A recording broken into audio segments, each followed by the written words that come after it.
लाडकी बहीण म्हटलं आणि खेळाच्या काठीनं मारलं. निवडणुकीवेळी बरी लाडकी बहीण आठवते.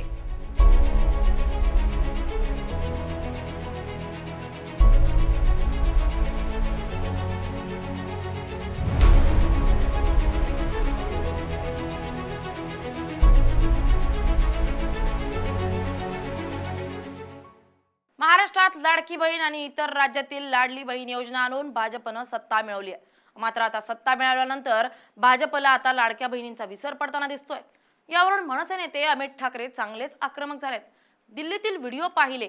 पोलिसांनी काठीत खिळे घुसवले होते. नीट पेपर फुटीमुळे अनेक मुलांनी आत्महत्या केल्यात. त्यांच्या आंदोलनाला तुम्ही खिळे घुसून मारता. मुलींना पोलीस काठीनं मारत होते. तुम्ही भाजपचे पोलीस आहात की राज्याचे? निवडणुकीवेळी तुम्हाला लाडकी बहीण आठवते. आता लाडकी बहीण गेली कारण लाडक्या बहिणींनी प्रश्न विचारला म्हणून. मला हे पाहून भीती वाटली असं अमित ठाकरे यांनी म्हणत सरकारला धारेवर धरलंय. या व्हिडिओतून पाहूयात की सरकारला लाडक्या बहिणींची गरज संपलीये का? पोलिसांनी मुलींना एवढ्या अमानुषपणे का मारलाय? नमस्कार, मी स्नेहल चौधरी. आपण पाहत आहात LS मराठी. नीट पेपर फुटी झाली आणि राज्यातील तरुण आक्रमक झालेत. देशभरातील तरुणांनी जंतर मंतर गाठलं आणि भव्य मोर्चा सुरू झाला. यावेळी पोलीस आणि इतर पथक तरुणांवर बंदूक ताणून उभे राहतात. पोलिसांकडून तरुणांवर अमानुष लाठीचार्ज केला जातो. पोलीस मुलगा आहे की मुलगी आहे काहीच पाहत नाही. पोलिसांकडून तरुणांना बेदम मारहाण करण्यात आली आहे. यावेळी अनेक तरुणांना गंभीर जखमा झाल्यात. काही तरुणांना पोलिसांनी एवढं मारलंय की त्यांना जागेवरून चालता येत नाहीये. यावेळी देशातील खरी हुकुमशाही पाहायला मिळाली. संसदेकडे जाणारे कोणतेही दहशतवादी नव्हते ना ते कोणत्या राजकीय पार्टीचे कार्यकर्ते होते ज्यांना एवढ्या अमानुषपणे मारहाण करण्यात आली आहे. सरकारचे प्रमुख असणारे मोदी तरुणांना भेटण्याऐवजी त्यांच्याशी चर्चा करण्याऐवजी संसदेतून निघून जातात. या मारहाणीवरून आणि दिल्लीतील मारहाणीच्या घटनेवरून मनसे नेते अमित ठाकरेंनी सरकारवर जोरदार टीका केली आहे. पोलिसांनी काठीत खिळे घुसवले होते. नीट पेपर फुटीमुळे अनेक मुलांनी आत्महत्या केल्या. त्यांच्या आंदोलनाला तुम्ही खिळे घुसून मारता. मुलींना पोलीस काठीनं मारत होते. तुम्ही भाजपचे पोलीस आहात की राज्याचे? निवडणुकीवेळी तुम्हाला लाडकी बहीण बरी आठवते. आता लाडकी बहीण गेली कारण लाडक्या बहिणींनी प्रश्न विचारला म्हणून. मला हे पाहून भीती वाटलीये. काय बोलावं हे सुचत नाहीये असं अमित ठाकरे म्हणाले. त्या दिवशी पण बोललो. मला माहिती आहे तुम्हाला पण कुठेतरी वाटतंय आपल्या डोक्यात की हे आपलं लोकशाही कुठेतरी आपली हलते. ह्या लोकांना सत्तेचा माज डोक्यात गेलाय आणि असा माज काय हे मला कळत नाहीये. शेवटी 29ला आमच्या हातात असणार आहे तुम्हाला बसवायची तिकडे ताकद की नसणार आहे. ज्या लोकांनी तुम्हाला तिकडे बसवलंय त्यांची तुम्ही ही परिस्थिती केली आहे. काल मी सगळं संपूर्णपणे बघितलं. तुम्ही टिअर गॅस फेकताय लोकांवर, तुम्ही लाठीचार्ज करताय.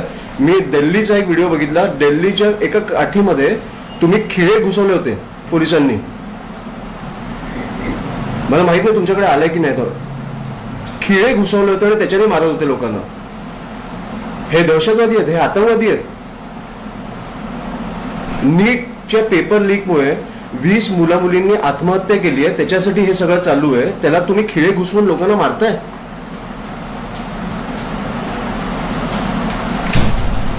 ही कुठची परिस्थिती आणून ठेवली आहे तुम्ही?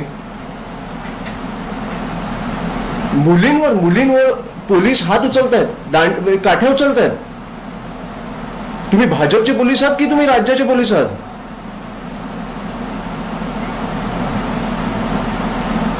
ज्या तुम्ही निवडणुकीला ज्या वेळेला तुम्हाला लाडकी बहीण सुचते ती गेली लाडकी बहीण फक्त तुम्हाला प्रश्न विचारला म्हणून. ही कुठची परिस्थिती आणली आपण? हे काय? मला बघून भीती वाटली, राग वाटलं.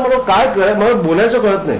पंतप्रधान ज्या ठिकाणी होते त्या ठिकाणी मुलींना बेदम मारहाण करण्यात आली आहे. मुलींचे कपडे फाडण्यात आलेत. किती क्रूर आहे. पोलिसांनी थोडी तरी सहानुभूती दाखवावी असं अमित ठाकरे म्हणाले. दिल्लीत पोलिसांचा क्रूर चेहरा समोर आल्यानंतर आता देशभरातून संताप व्यक्त केला जातोय. विदेशातील मीडियानं देखील दिल्लीत कशी हुकुमशाही सुरू आहे याबाबत लिहिलंय. देशभरातील वातावरण चांगलंच तापलंय. पोलिसांनी कसं जनावरासारखं मुलींना मारलंय याचे अनेक व्हिडिओ आता समोर आले. पोलिसांना देखील मुलं बाळ असतील. त्यांना जर असं कोणी मारलं तर त्यांना कसं वाटेल? पोलिसांना हृदय आहे की नाही असाही प्रश्न विचारला जातोय. तुम्हाला काय वाटतं? तरुणांचा आणि लाडक्या बहिणींचा वापर केवळ निवडणुकीपुरता केला जातोय का? कमेंट करून आम्हाला नक्की कळवा. Bureau report LS Marathi.